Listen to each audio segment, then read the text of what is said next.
Hey everyone, welcome to Seeking Witchcraft. It's me, Ashley, and today we're going to be talking about a book called Witchcraft Therapy. Today we have the author. Her name is Mandi Em on, and she's going to talk a little bit about this book as well as some beginner info that you could take away from this episode. So, Mandi, thank you so much for coming on today. Please feel free to introduce yourself.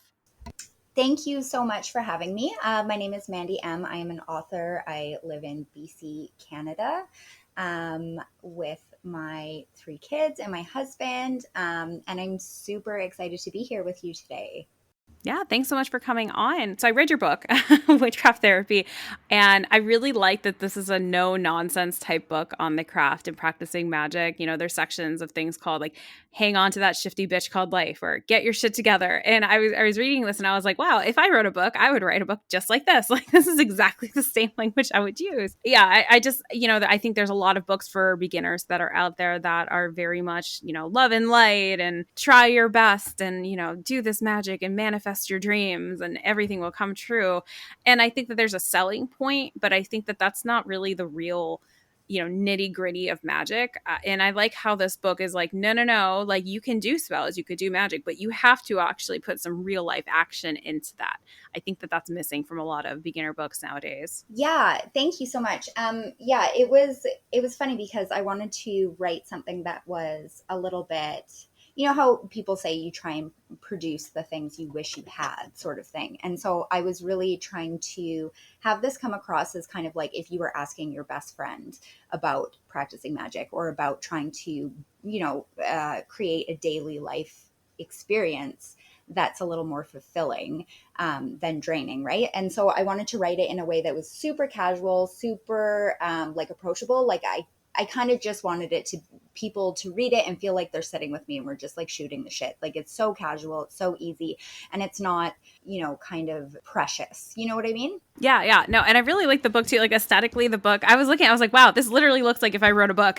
It's like the same colors. It's perfect. So I really, really like this a lot. I really like that it's like a very casual, low key, like, hey, it feels like you're talking to a friend when you read it, which I appreciated. There's another section like you can do the hard shit. I love this may be very cliche of me, but I love all the cursing in it because I'm just like, wow, this is like how I talk in real life. Yeah, and so like there's a lot of I knew when I wrote it that there was going to be people who hated that about it specifically, but Oh, I love that. And that yeah, was one of my favorite parts of it. yeah, and so it's kind of like one of those good examples of like when it speaks to you, like it really speaks to you. But if it doesn't, then it doesn't, and that's okay, right? Because I think sometimes we're inundated with all these messages and all this advice and all of this sort of, all this different information that comes at us like rapid fire throughout our day. And I think that if you can speak to a way that is reaching people where they're at. And so this book for me is how I talk. So writing it was super easy, but I also really wanted it to have that energy of like just being casual. Like it doesn't have to, shifting and transforming your life doesn't have to be this, super beautiful aesthetic thing. It doesn't have to be this like super complicated thing. You can literally sit in your pajamas all day long and you can create a life you love. You know what I mean? Like I just wanted it to be super relaxed, super casual. Yeah, and I think, that plays with witchcraft. And I say this a lot about how you don't need to have the most aesthetic looking altar. And, you don't have to have the prettiest altar tools. You don't even have to dress in the witchy aesthetic if you want to have successful magic and to work with your practice. It's really not about that. It's really about, the nitty gritty, getting the work done, getting your hands dirty. And, I think that sometimes beginners can get lost on that when they're seeing these beautiful altars online and these beautiful spell jars and these elaborate things on TikTok. TikTok especially is Mm-hmm. filled with that now. That's like the new Instagram, the new Instagram place for aesthetic witchcraft. I feel like I don't use TikTok very often, but I see a lot of them. And I mean, honestly, I look at these videos and I'm like, oh, I wish my craft looked like that. But then I have to kind of stop myself and think like, my craft is working just fine without having all of these nice things, and also it's expensive. It's Oh my expensive to buy gosh. all those things on those videos. Yeah, it's so expensive. Like, and it's funny because like when I wrote this book, I really like the spells in it. it was super important to me to have them be as basic as possible because like I have a personal specific pet peeve when it comes to the idea that you need tools for magic. So that doesn't really gel with my worldview. So if you have all these amazing, wonderful tools, they can be great. And I can actually look at them sometimes if I have something that's very aesthetic, very beautiful, and it can help me get into this wonderful mental like gnosis state, just being in the vibe. You know what I mean? Like that's important too. But at the end of the day, I see people in groups and stuff like that talking about like, oh, can I still do this spell if I don't have this, and this? I think you can easily do magic with anything that you have at your disposal. So it was really important to me when I wrote this book to do the spells and have them not be super um like you had to have all these things to do it, because if there's one thing that I really wanted to communicate is that you don't need the things. If you want the things, if they help you, that's fantastic. But like at the end of the day, I always try and think of it back to like the wise women of like the olden days. They didn't have, you know, crystal shops online. They didn't have like local bodegas everywhere. You know what I mean? Like people were able to practice magic and to use magic without having to necessarily spend a fortune. Yeah, I appreciate that a lot of the ingredients in the spells, because so this book has, and we'll get into the book in a moment, but this book has different spells in it with ingredients, and a lot of the ingredients are things that you probably already have at home. I have a collection of random spell books that I've gotten over the years, and they require ingredients that, like, I've been practicing for a couple years now, so I have a lot of these ingredients at this point. But some of these ingredients are just random things that when you're just starting out, you might not know what datura is, you might not know what vervain is unless you've seen the Vampire Diaries. Like, there's different herbs that they ask for that you're really going to have to go out of your way to get, and a lot of times it might not really be necessary for all of that. Yeah, I recently had an episode with Tom, though, where we talked about it. It was called His Intention at Really Everything. And we had a really wonderful discussion about intention. And, we talked about in that episode how you don't need tools, but they do make things easier. You don't need herbs, but they do make things easier. So I want to make sure that listeners, if you're coming from that episode to this one, I think you are absolutely able to work valid magic without tools. I think that that's possible because I did it for years before I had anything, Yeah. and it worked. But it can be a little easier if you have certain things. Hmm. But also, it's like what Mandy's saying, like if they're asking for these outrageous things, you don't need every single thing. Back in the day, they didn't have crystal shops. They couldn't just go on Amazon and order these herbs that might not actually even be the herbs that you're really looking for. They might be fake. They might be something completely different because who knows, it's from Amazon. They kind of worked with what they had, and I appreciate that this book incorporates things of that you probably already own. It's not going to be impossible to do these things.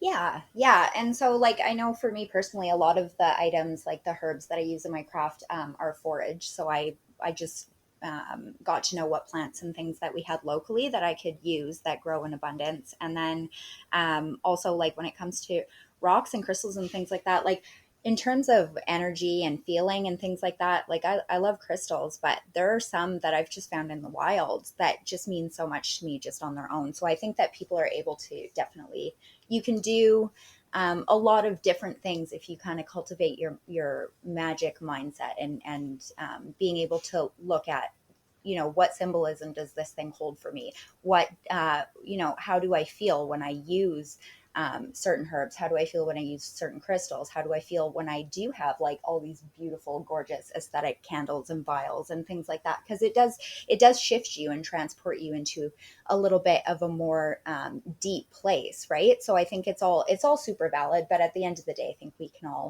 um, we can all try and just work with what we have and try and learn ourselves and try and learn our own kind of particular magic, right?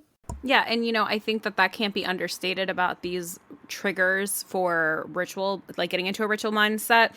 I think it's really important, and if that trigger for you involves having your whole altar setup be absolutely gorgeous, and that's fine.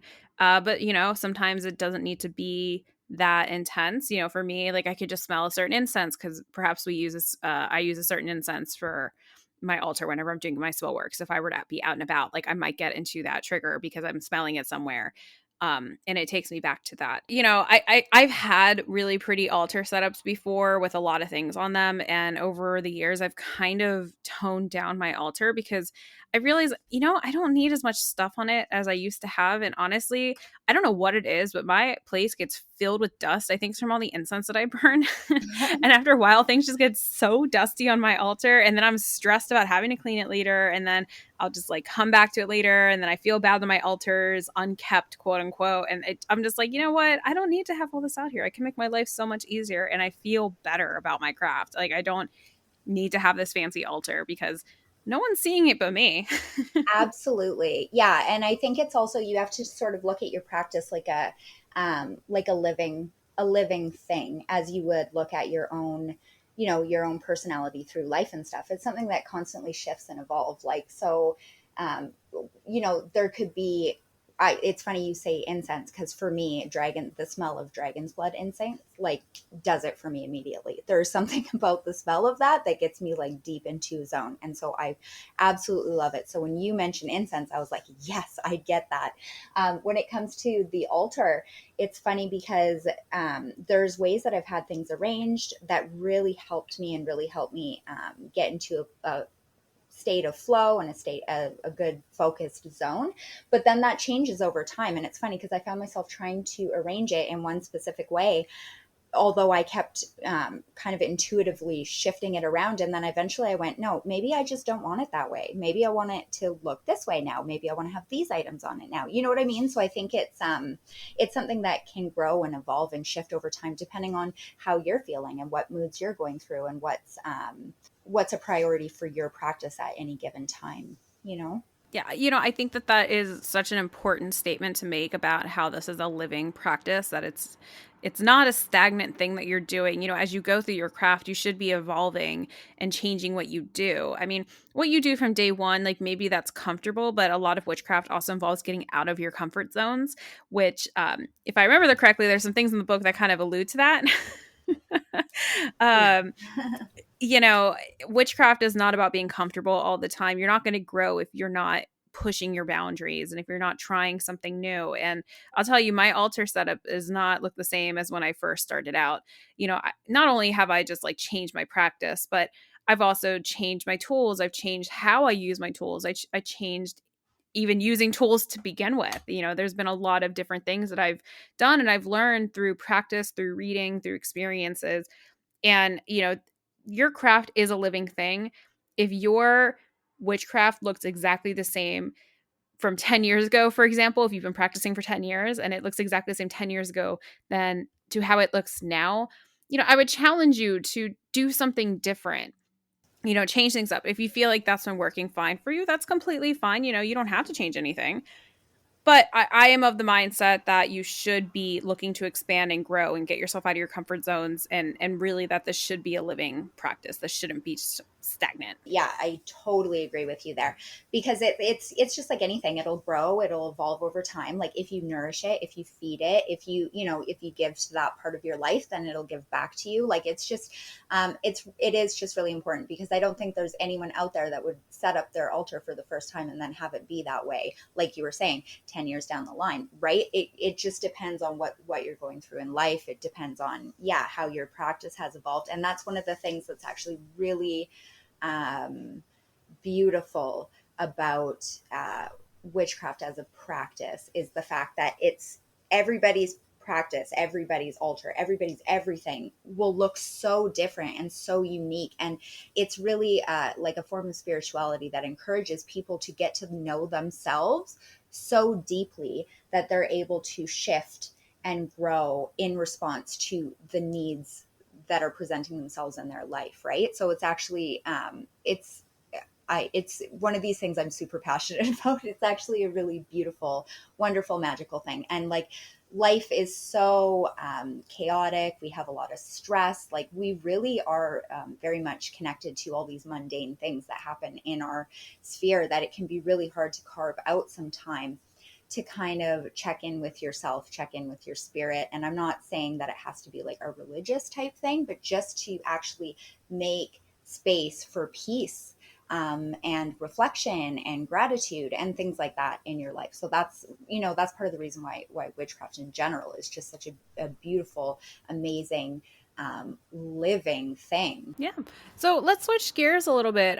So let's talk a little bit about your background. So I read that you have a psych degree. Yeah, I have a Bachelor of Arts in Psychology. Cool. Yeah, I have my master's in clinical psychology, so it's always cool to see somebody else out there who's practicing who has a similar background. Yeah, that's awesome. Yeah, when I was talking to some friends about the book, I think that there's a lot of campy books out there. So when I told them originally that the name of it was Witchcraft Therapy, one of them was like, "Oh, like I don't really know like books that are called that." What I think, and I'm like, "Well, no, no, no. She has a psych background," and they're like, "Okay, well that changes things a little bit," and I'm like, "No, no," no. And I actually really like the book. As somebody also with a psych background, and I'm like, it's not one of those campy books where it's like, oh, like you just wish it and it'll happen. It's you have to make efforts in yourself to have things come forth in your magic and in your practice and in real life. I like how there's things in here like using divination as a mental health check-in, like ways that you can incorporate your craft as well as incorporating real life things that you need to go through with your mental health. I love that topic of spirituality and mental health together. I think that's a really interesting concept, and I like how there are some things in this book that touch on that. Yeah, that's like, oh man, that is like super my jam. So I have a Bachelor of Arts in Psychology. I wanted to go to school for longer, but I just have too many kids and I ran out of steam. But I also used to manage a day program for developmentally disabled adults. And so it's it's one of these things where I'm always kind of looking for very unique alternative solutions to very ordinary problems. And so in my own life, it's something that I had to do because I think this book was written out of a unique combination of just like my work experience, my education, and then my life experience. Like I've had some, crazy shit that's happened in my life, and I've had things that have transformed me, and I struggled in the mental health system for a long time as well. And I found that once I was able to really dig into self-care through doing things like shadow work, through doing things like trying to cultivate my mindset in a way that I was looking for things to be happy and grateful for. And I know that sounds very kind of like toxic and cliche, but it really is not. There's scientific evidence for the way that it can change your health, the way it can change your immune response, the way that it can change your overall outlook on life, right? So I think these things are all super important working together.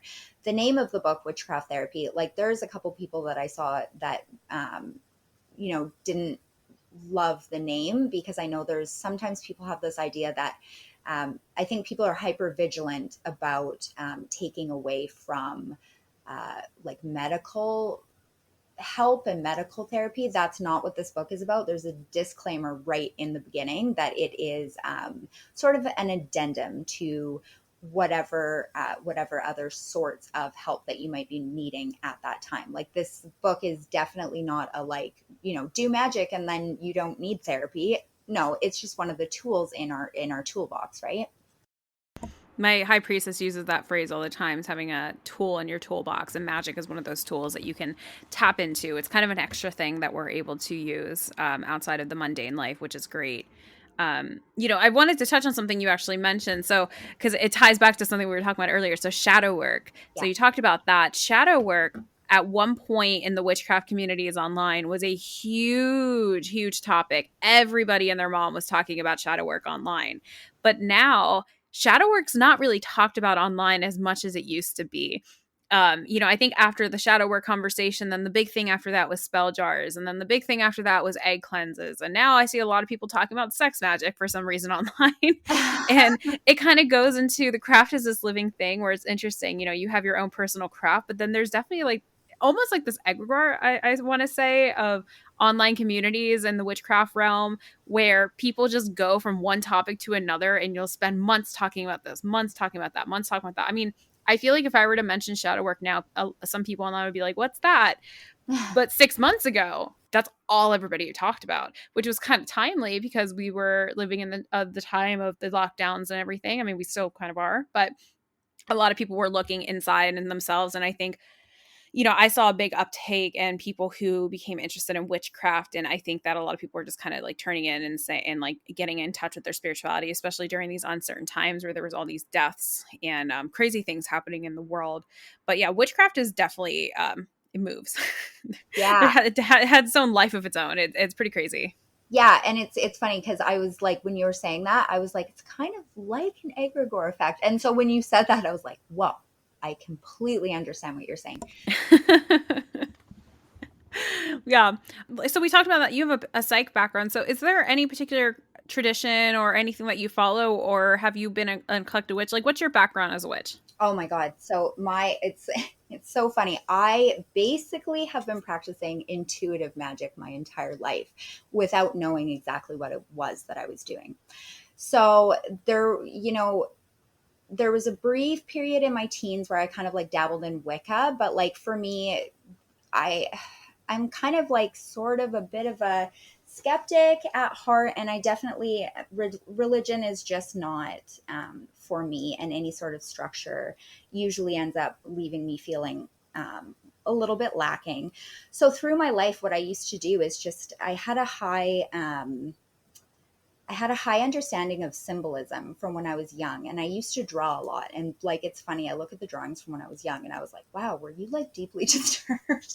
Because I use so many of these like really powerful symbols and things like that. And so through my life, I would do things if I was in a period, usually of high stress, or if I really wanted something to come through to me, where I would just, throw a few things in a bowl, or I would write a sigil. At the time, I didn't necessarily know what sigils were, but I would try and draw these little things to try and infuse things with good luck. I've always considered myself more of like a fringe. I have a lot of, you know, unusual fringe interests. So I kind of just thought I was a bit of a weirdo. I wasn't super comfortable with the term of witch until I was, much older. And so it's funny to have this thing that has been with me my entire life, and also knowing how much it's evolved, because the practice that I have now is a lot more, I think, coherent, because there's more of things like meditation, there's more of things like shadow work, there's more like really inner development work, instead of it being this thing that I like rush to into a time of need. Do you know what I mean? So my practice is fully intuitive, almost chaos magic style, very much in response to my environment, and very much with the intention of specifically shifting my emotional state, my daily life, people around me, trying to improve, things for them. Like, that's kind of the basis of my magic. It's very fly by the seat of your pants, and it's very much based on just my uh, gut intuition, my feelings. The ritual is a huge part of it. I think if you ritualize things, it makes them so powerful. Like, you can ritualize, your morning coffee. You can ritualize, your evening tea. Like, these are really important things. And I think that if you do that, it just invites, another level of existing into your life that's a little bit more. It's kind of like that movie, Would You Like to Live Deliciously? Yes, that's 100% what we want. I love that movie. That movie is The Witch, if anybody is wondering what it is. That's actually one of my favorite movies. I think at the very end, I'm just like, yes, Yeah. yes, girl.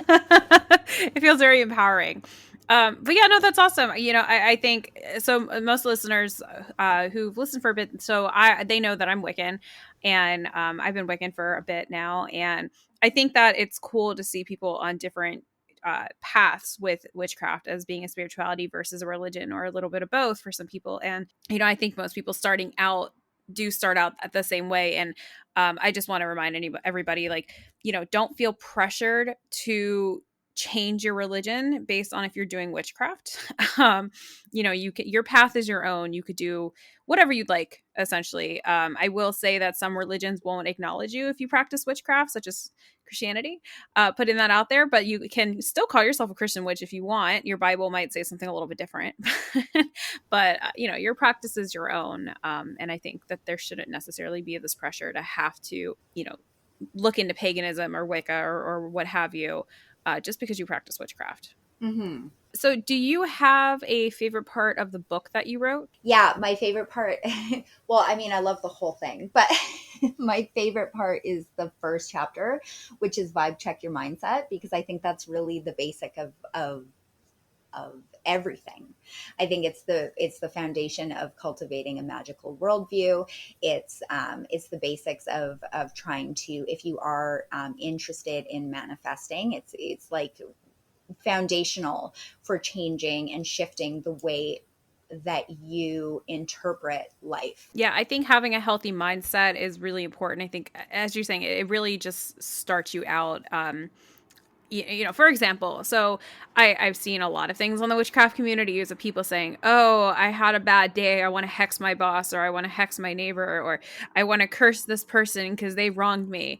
And then it's really funny because then people will ask for more details, or maybe they'll have more details on their original post.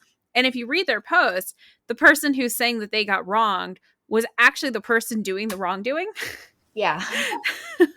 But sometimes people don't want to take or they don't want to admit that they might have been the one at fault.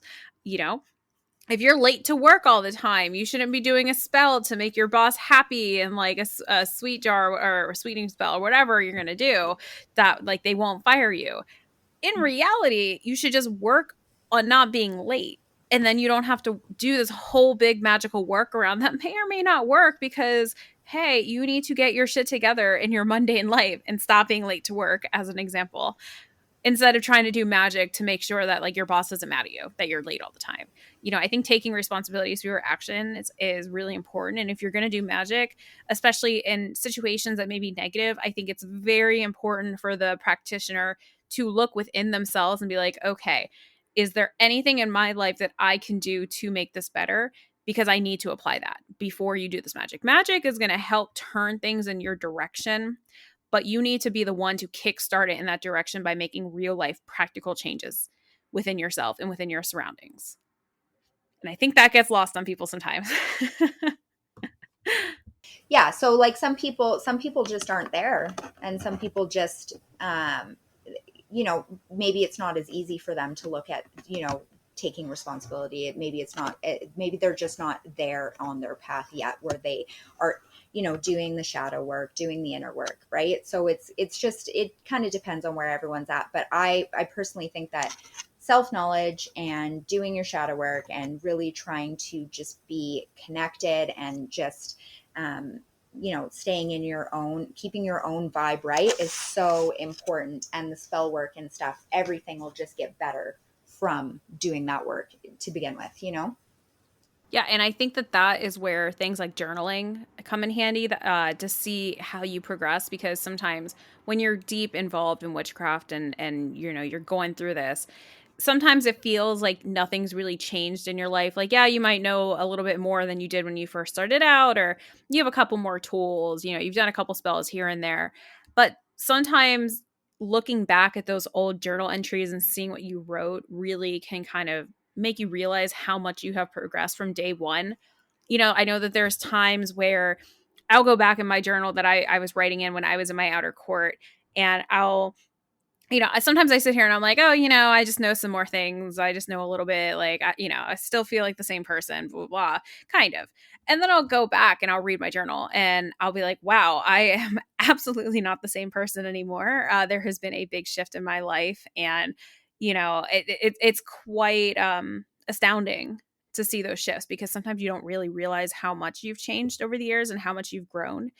I just the other day I saw somebody had posted in a group that they really wanted to be a high priestess, and that they were looking to join a tradition because they felt the calling to be a high priestess. And then somebody resurrected this thread, and this thread was like 6 months old, to say something like, oh, well, you shouldn't come into tradition just to become a high priestess. There should be a little bit more than that, because it's about more than that.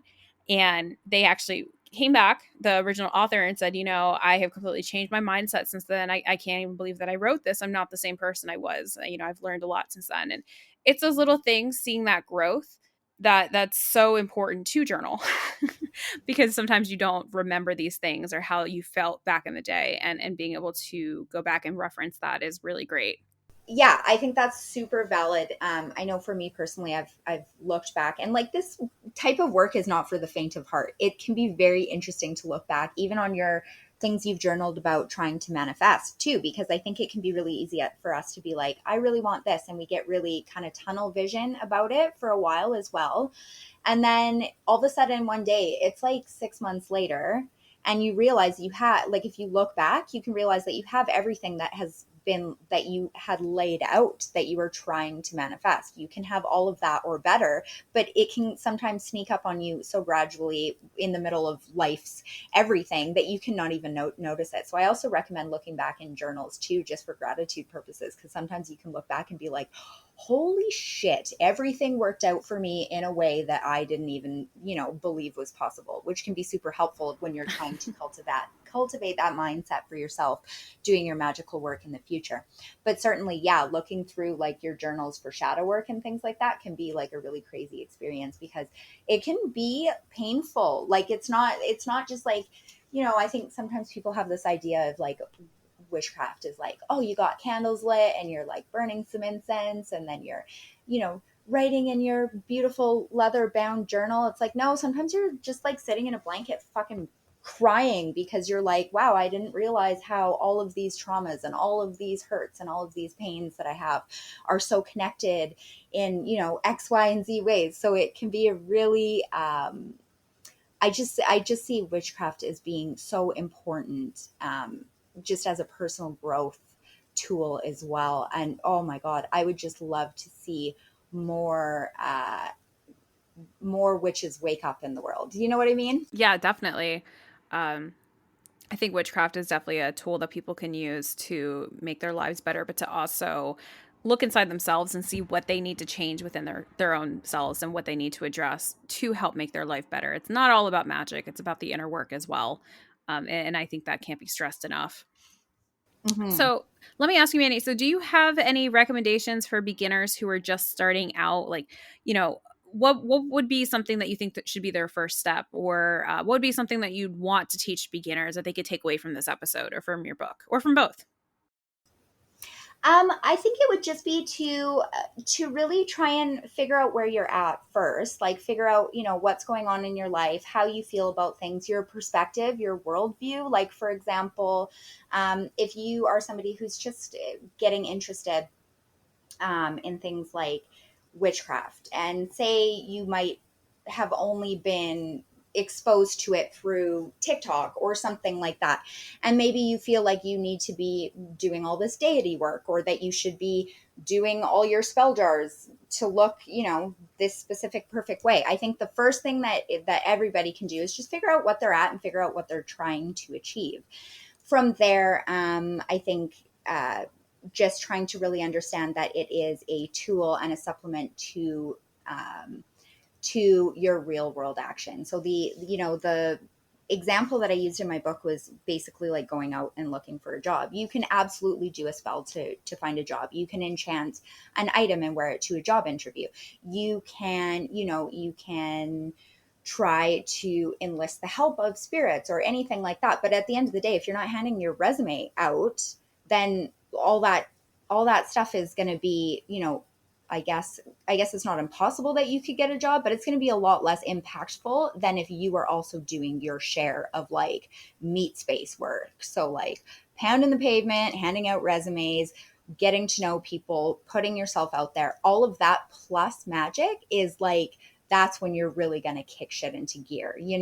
Yeah, I talked with Tom on a previous episode, uh, somebody else who had been on this podcast before, and I think one of the examples we use that's really similar to that is that, you could do a love spell on not necessarily on a person, but like say you're trying to attract a partner in your life. You could do a spell to attract love, but they're not going to come knocking on your door. You have to actually get out there and download those apps, like go out and meet new people safely, because of coronavirus is very much still a real thing, guys. Be careful. you know, you have to actually put yourself out there. You can't just sit at home and expect to knock on your door and Prince Charming or Princess Charming or whoever is going to be at your door and be like, I'm here ready for you. It just doesn't work that way. You actually have to put in the effort. For sure. And like the inner work really is part of that too, especially in the example of like in the example of finding love. Like the more work that you do on loving yourself, seeing yourself as worthy, seeing yourself as lovable, then if you actually attract a partner or something like that, you'll know how to hold on to it better. Do you know what I mean? Because you're not going to be, you might not accept behavior, red flag behavior that is not going to be in your best interest, because you've done that inner work of loving yourself, knowing what you want, knowing what you're going to accept in your life, right? So I think it all of this stuff is almost like its own little ecosystem, this its own little magical ecosystem where you can sort of elevate what you bring to the world, but also what you're attracting inwards, and how much power you have in terms of trying to shift what's going on for you at any given point. Yeah, no, exactly. Well, great. Well, Mandi, is there anything new on the horizon that readers could potentially look out for from you? So I am currently working on another book. So I'm just working on another book right now. I also am most active kind of like on Instagram, and I run an online coven through Patreon. But that's pretty much it for me right now. I'm just kind of working on ideas for future things. Awesome. Well, if people wanted to get in contact with you, so you mentioned you have a Patreon, but you also are online. Do you have any like social media handles or anything people can look up to find you? Yeah, so I am mostly on Instagram at Healing for Hot Messes. That's the name of my Instagram page, and there we just talk about sort of the same stuff as the book, magic and personal development. I use a lot of humor and stuff on there though, because I love me some jokes. So yeah, that's probably the best place to find me. I'm also Mandi Em writer on Facebook, and then I'm on Twitter at the Mandi Em. But yeah, Instagram is definitely where I'm the most active. Awesome. Awesome. Well, I'm also on Instagram. If anybody's listening, you can find me at Seeking Witchcraft on Instagram. I'm on Twitter as well at Seek Witchcraft, or Facebook at Seeking Witchcraft Podcast. There's a group on Facebook if anybody wants to join. We're not an online coven, but if you have questions about the craft or just want to meet like-minded people, you can join. It's called Witches Seeking Witchcraft. And I am also on Patreon as well, just as Seeking Witchcraft. Um, cool. Well, That's Mandi, this amazing. has been so great getting to meet you and talking about your book, and really pounding the pavement about how people have to put in the effort to get involved and actually make a change in their life. Magic isn't going to be a one. I don't know. It's not going to fix everything. You Yeah. actually have to put in the effort behind it, and I think that that's so important. Right. Yeah. And like just the another piece of advice for anyone, I think that whatever your magic is, if it's fulfilling you and if it's getting results, then it's valid. So like one of my biggest bits of advice to anybody that's just getting started out is just eyes on your own paper as well, because I mean there's so many different ways that people do things, and I feel like we can get caught up, especially in social media, of like, am I doing it right? It's like if it's working for you, then it's right. Like you're good. I love that. Okay, well, great. Well, thank you everyone so much for listening. Thank you again, Mandi, for coming on, and I will talk to you all again very soon. Bye.